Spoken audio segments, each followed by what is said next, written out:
Duke, you suck. Duke, you suck. Duke, you suck. Duke, you suck. You shut your mouth!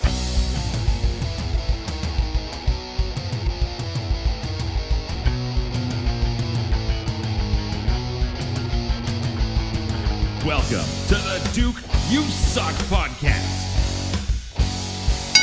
And now, Duke Durango.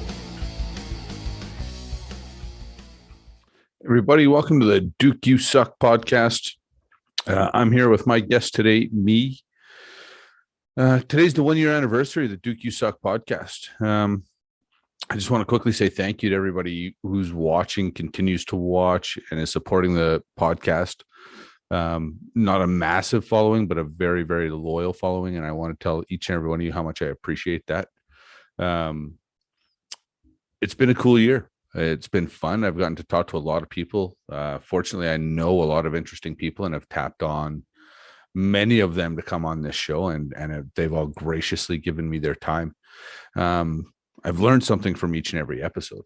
That's kind of the coolest thing is, we've talked to so many different people that come from so many different walks of life.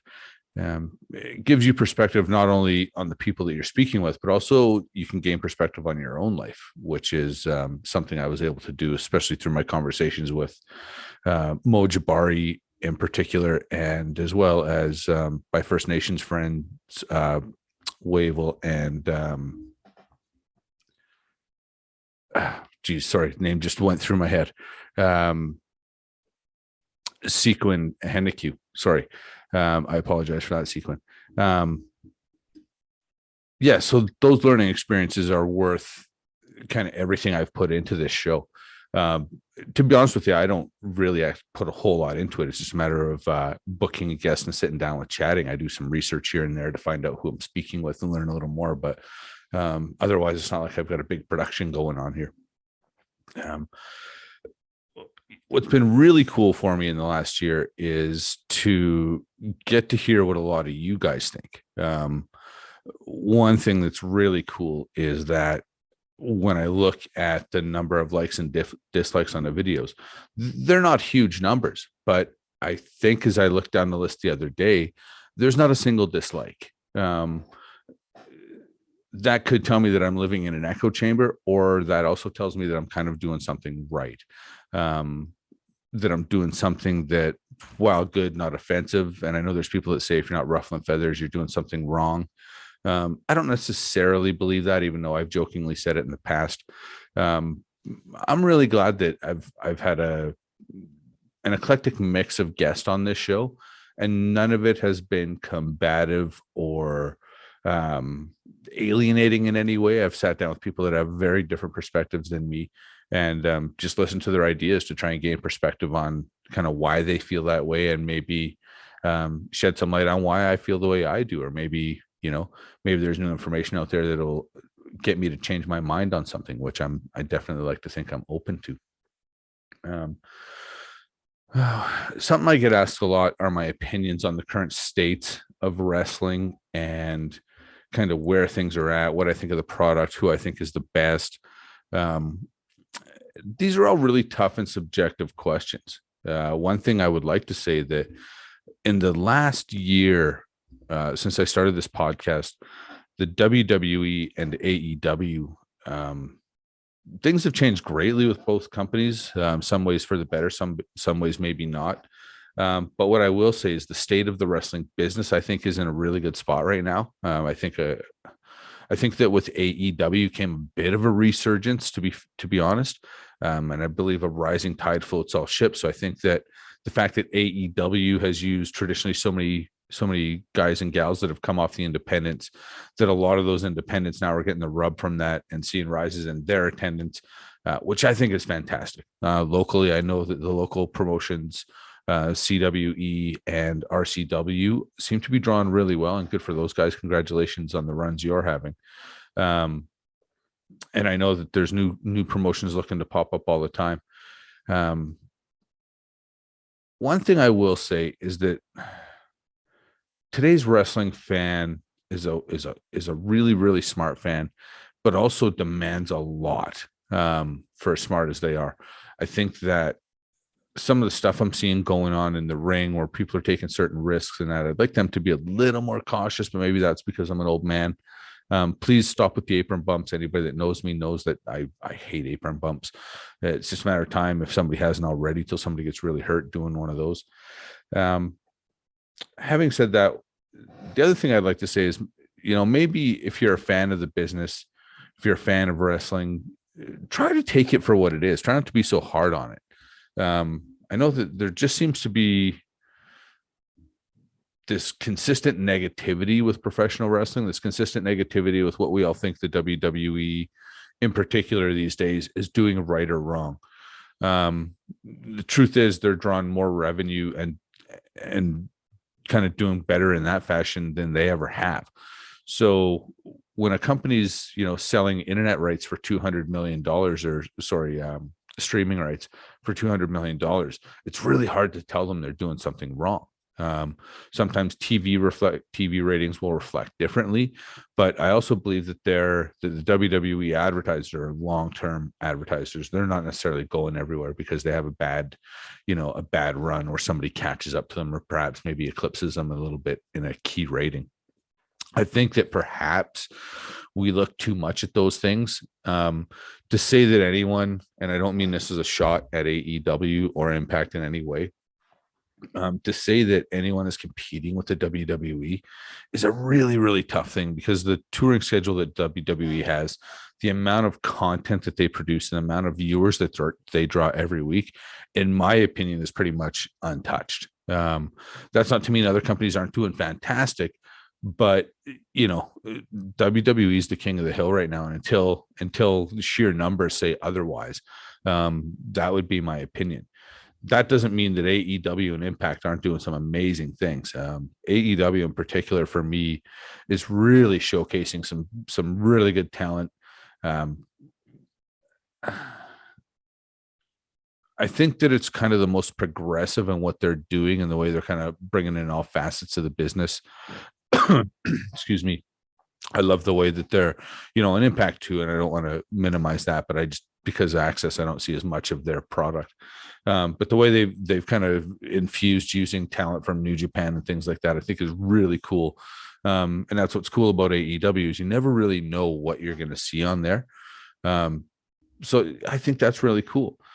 One thing I would like to, kind of if I was going to advise AEW, it's be careful booking so much talent or signing so much talent. There's only, you debut Keith Lee one week and I don't see Keith Lee on the next show really.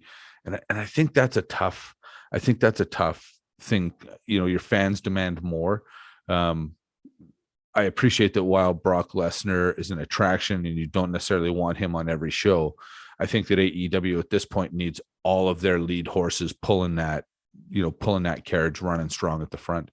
And I think that they need to really be shoving their top stars out to really pop those ratings every week to, really draw that fan in. I mean, the hardcore AEW fans are already going to be the hardcore fans. So now it's about pushing your stars out there and making sure that every week your biggest stars are on television so that every week it's making sure that people tune in. Because every single guy can't be a once every 2 week or once every 3 week attraction. That's a really tough sell with a new company like that. Having said that, who am I to give advice to AEW? Because I'm sitting here talking to my basement and they're running, more than a 1 million viewer television show every week. So take whatever I say with a grain of salt as well. Another thing I seem to get asked a lot about is the UFC. Sort of my thoughts on fighters, my thoughts on various things within UFC. Having never been an MMA fighter, I'm always cautious to share my opinions on some of this stuff. One thing I will say is probably the hottest conversation right now. Excuse me. Probably the hottest conversation right now is UFC fighter pay. Anybody that knows me knows that I've been kind of on a UFC fighter pay soapbox for years. I know they're the biggest company. I know they have the biggest platform, but when you do compare what they're doing to boxing, the fighters are vastly underpaid. Now, the question we have to ask when it comes to UFC and fighter pay is, where does the money go? And a lot of people ask that question, and they think Dana White's just putting it all in his pocket. First and foremost, you got to consider that the UFC was purchased for $4 billion. That money probably didn't come out of somebody's pocket. That money was probably financed somewhere. So you're servicing a relatively large debt. So that's where a lot of that money's going. The next thing the fighters are paying for, whether they realize or not, is they're paying for the infrastructure for the next generation.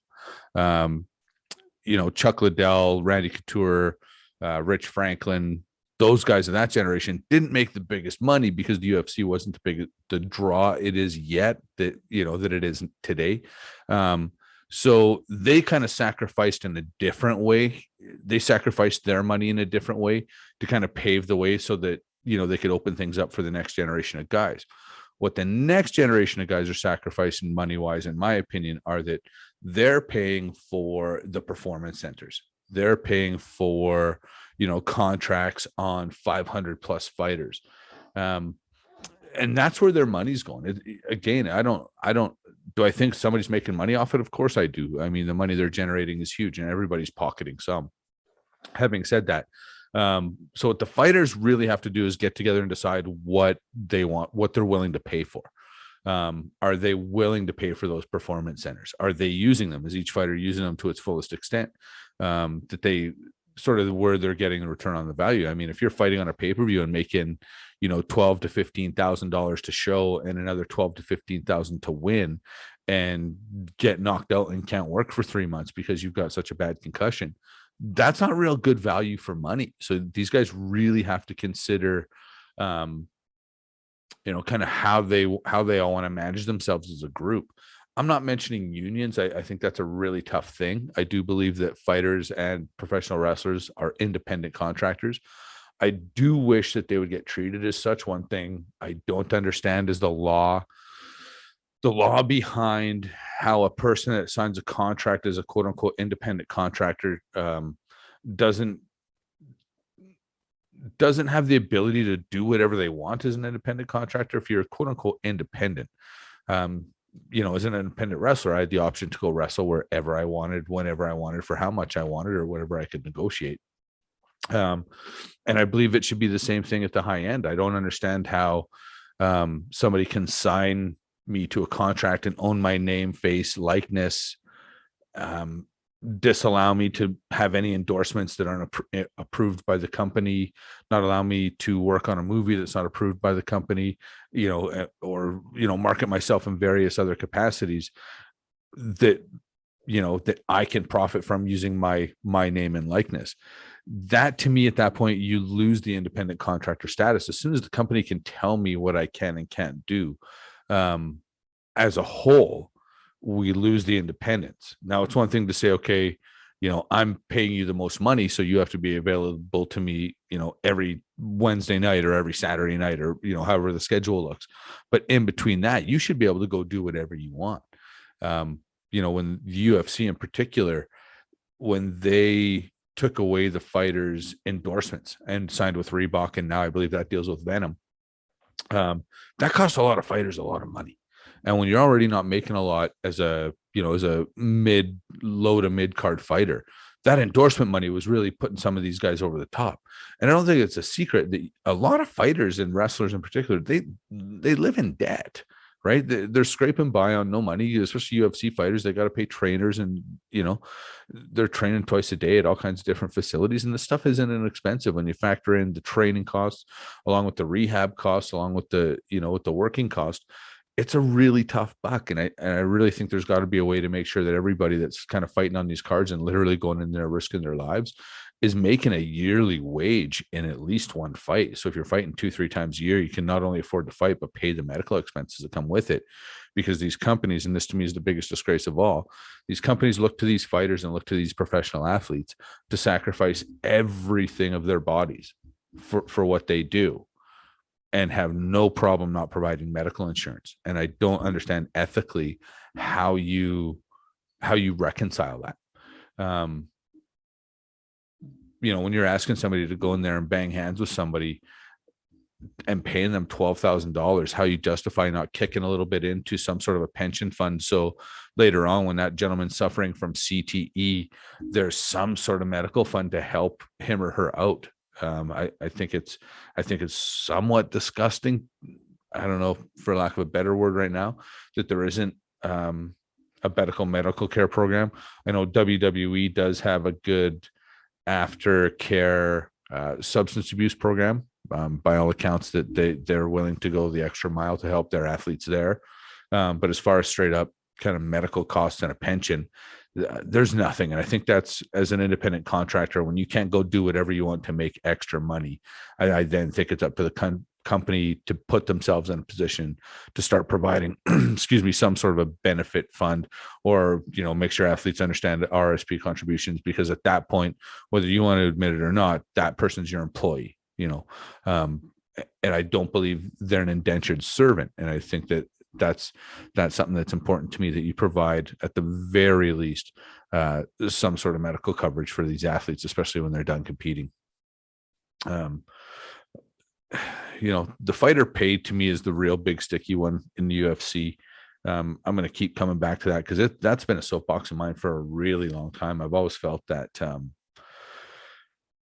the UFC did underpay their fighters. When I try to figure out payrolls and things like that, when you look at revenues generated versus the payroll, they're usually very low. You can usually with stuff you can kind of estimate their total payroll versus expenses, probably 20%, which I think is extremely low.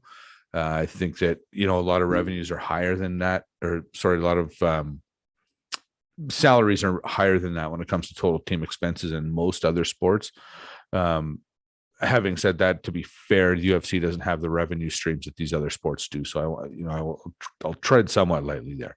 But I would love to see the UFC pay their fighters better, especially the lower card guys that are breaking in. You're asking a guy or a girl to go in that octagon and, get their body destroyed for $12,000. I don't even think that's fair.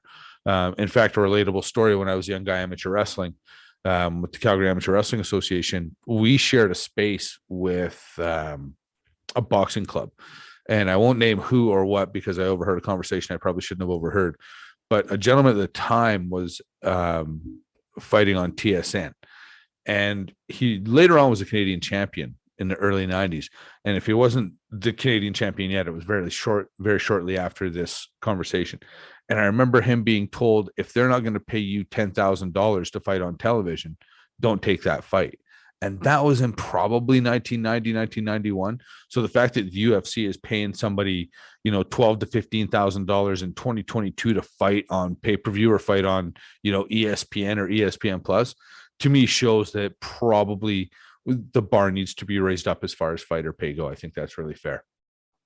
The fighters are the product, and without them, you have nothing. So fighters, know your value, know your worth. It's cool to want to fight anywhere, anytime.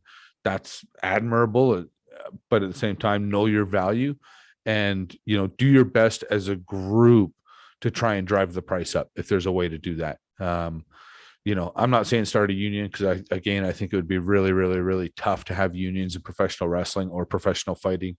But at the same time, there should be a way for the guys to at least say, okay, if we're going to fight in this position on the card, this is the minimum value we're willing to fight for. And if you can't guarantee us that minimum value, you probably can't afford to run. But then it's up to you guys and gals to band together and decide whether or not you want to work for that price or not. Is it a voting union? No, but it's kind of sticking together and making sure everybody's trying to get paid what's fair. That's the only way you're going to be able to make this work. That's the only way you're going to drive fighter pay up. The companies, as far as money go, hold all the cards. There's only a couple places where you can go and make a good living fighting. Excuse me. There's only a couple places where you can go and make a good living wrestling. So what you guys have to do at the low end is all band together and say, okay, this is the minimum we're willing to work for. That's very easy, again, to say for my basement, because I know there's always somebody that's willing to go do it for a little bit less to achieve their dream. And again, I will not knock that, because I totally appreciate the mentality of do what you have to do to unlock your dreams. A couple things I want to get to is I get sent questions here and there, and I had a few come up recently, and I just want to kind of get to some of those. One of the things that's cool to me is the accessibility that I am able to have with this podcast, that people have no problem reaching out to me and asking me questions here and there. So yeah, today I just want to kind of get to a few fan questions. My buddy and fellow podcaster, Big Bag Boris, he asked me, what is my biggest regret? Kind of an open-ended question, because is it my biggest regret with regards to my life, pro wrestling, my professional career outside of wrestling? I'm going to relate it to wrestling just because that's the majority of the podcast. And the truth is, the only regret I really have is not taking the very first tryout that was ever offered to me. I won't get into the story. It's a long, boring one. If you want, I can tell you later on the side. If anybody wants, they can message me. But yeah, I should have took that tryout. So, but again, I didn't understand the business at the time. I didn't really know what I was getting into. I didn't understand enough about it. I didn't understand, kind of how the doors opened or how things worked. So to say I regret, yeah, but am I hard on myself over not taking that opportunity? No, because to be fair to myself, I literally had no idea what I was turning down. My friend Thomas Bush wants to know, who do I keep in touch with from my wrestling days? And the truth is, I'm really, really fortunate in that with Facebook and Twitter, Instagram, I keep in touch with a lot of people from the old wrestling days. The one person that isn't on kind of Facebook or Twitter that I speak with a lot still is Pistol Pollock, or Primetime Pollock. A lot of people remember him from Stampede Wrestling. He's somebody that I've known since I was, I want to say 12 years old at the latest. And Pollock and I go way, way, way back. And he's somebody that will always be my friend. I still talk to him probably every 4 to 6 weeks. And probably the only person I talk to from the business more than that would be my brother Dean. But really and truly, I speak to so many great people still on Facebook through messages and stuff, that I keep in touch with a lot of people. And I'm really lucky that way, that, we're in an age where you don't lose touch with people you came up with, or, can also make great new contacts through social media. Thomas's brother David Bush is asking me, who is my best match with in PWA wrestling or in Stampede Wrestling? That's getting to be a tough question, to be honest with you, because a lot of those matches are, they're getting to be 20 years ago, and I don't often go back and watch them. The matches that stick out in my mind as my favorites are myself versus Pistol Pollock in the Pavilion. I want to say April 2nd, 1999, somewhere around there. That match was a showstopper for me. It really showed that Pollock and I could hang in there with whoever and entertain a crowd of 2,000 people, and kind of apply our craft in a way that people could digest and could really get into. So that was a really, really, really proud moment for us. And again, to work in the company we were in that night with, Stu Hart and Ed Whalen, Torquemada was in the house, and, the Bulldog was there, and, Harry and TJ were there, even though they were just kids. That was just such a great show, period. In PWA, I had a lot of really, really cool matches. Probably my favorite match in PWA, probably the cage match I had with TJ Wilson. And the truth is, I don't remember it because I had a concussion in that match. But the feedback I got was really good. I know some people weren't happy that we didn't bleed in the match from what I heard after, but at the same time, at the time it was just two guys that could work, and I didn't think really needed blood in a match. But TJ is one of those guys, man. He could wrestle any style you wanted. If you wanted to brawl it out, if you wanted to have a technical match, if you want to do a high flying match, he could do whatever you wanted. So just get in a ring with him in a cage, and just kind of have to rely on in ring stuff, and just straight up brawling ability. And that was a cool match. It was a cool thing to be into. And what I would like to say is, if anybody actually have a copy of that match, I'd love to see it. Truth is, probably my favorite matches I can remember, probably the last two matches I had before I finished, against Flex Appeal in Calgary and against MRB and BVD in Edmonton. Those matches were good because the guys I got to work with are and still are the cream of the crop at that time.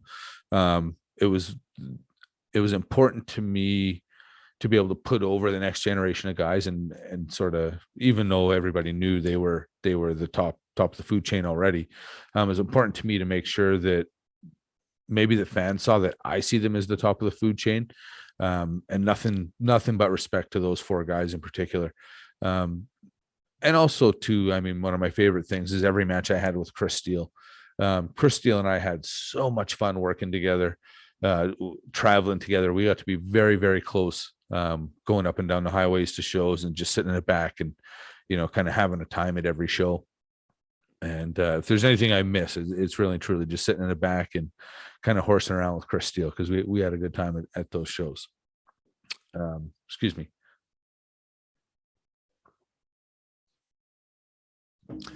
My good friend Dwayne Soper wants to know what my favorite memory to date is.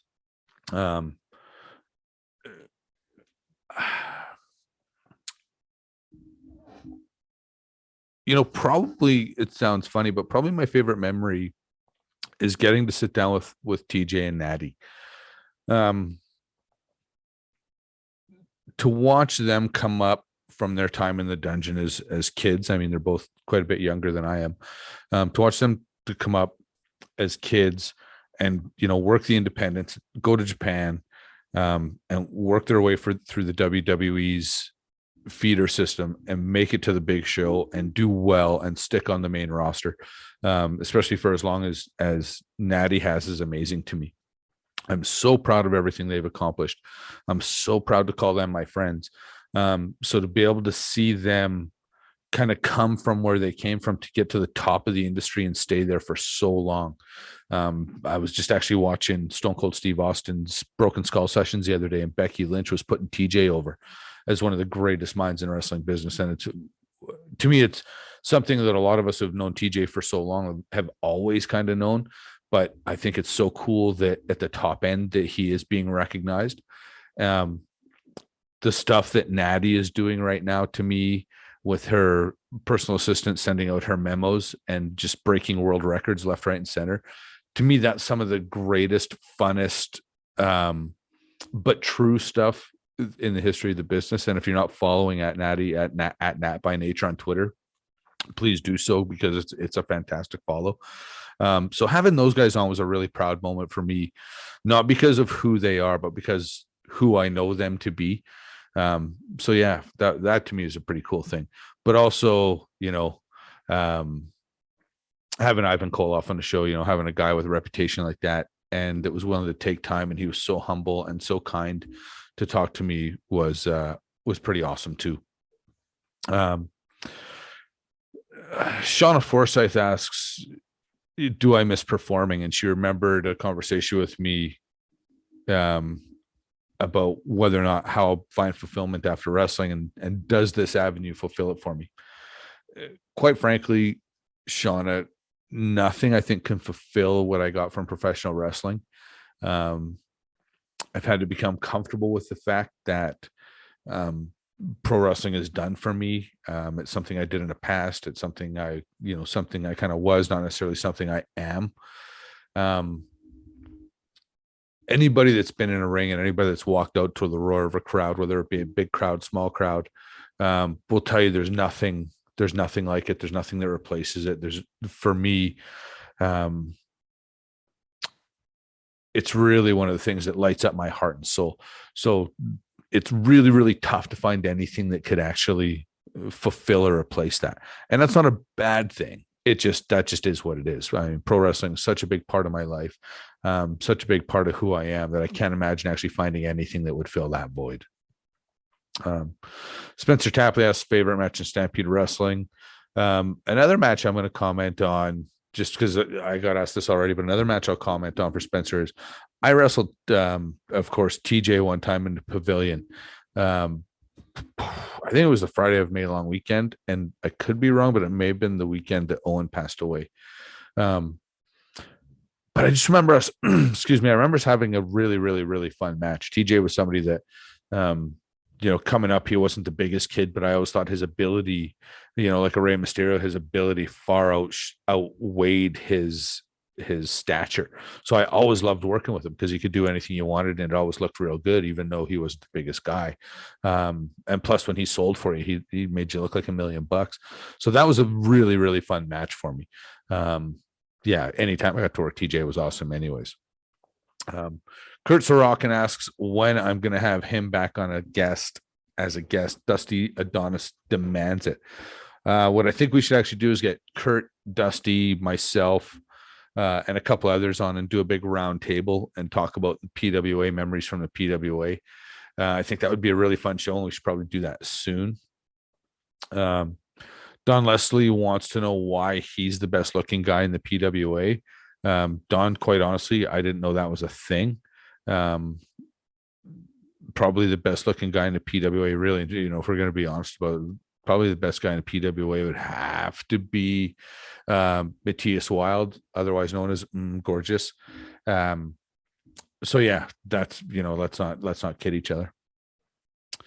My oldest brother, Kent Clark, or Man Super, if you will, would like to know why I don't like lavender. If anybody watched what's probably actually my favorite single episode with my brothers, my older brother enjoys to go to lavender farms, which is fine, but just not something I'm interested in doing.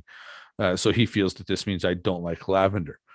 Lavender people, don't get mad at me. It's not that I don't like lavender. It's that I don't have a need to visit the lavender farm or drink a lavender latte, as my niece seems to think is cool. I don't think that's cool. But anyways, yeah, no one likes lavender. Stop it. Yeah, that's the end of the lavender conversation. And that's about it for fan questions. What I would like to say, kind of last, but certainly not least, is again, simply thank you to everybody for watching. The truth is, I don't do this for viewers. I do this because I get to talk to cool people. I get to learn stuff in every episode. So the fact that people do watch is a bonus for me. And if you guys want to keep watching, that's awesome. I really appreciate it. I appreciate any comments or any feedback. I love guest suggestions. Keep those coming, especially you, Dwayne Soper. You've had a few for me now, and don't think I'm not listening. To anybody else out there that's thinking about doing something or shooting a shot or just, kind of doing something different, just do it. One day I was sitting around thinking about starting a podcast and, fortunately have the means, and I was able to spend $70 and buy a microphone and spend $30 and buy a mic or a camera. Sorry.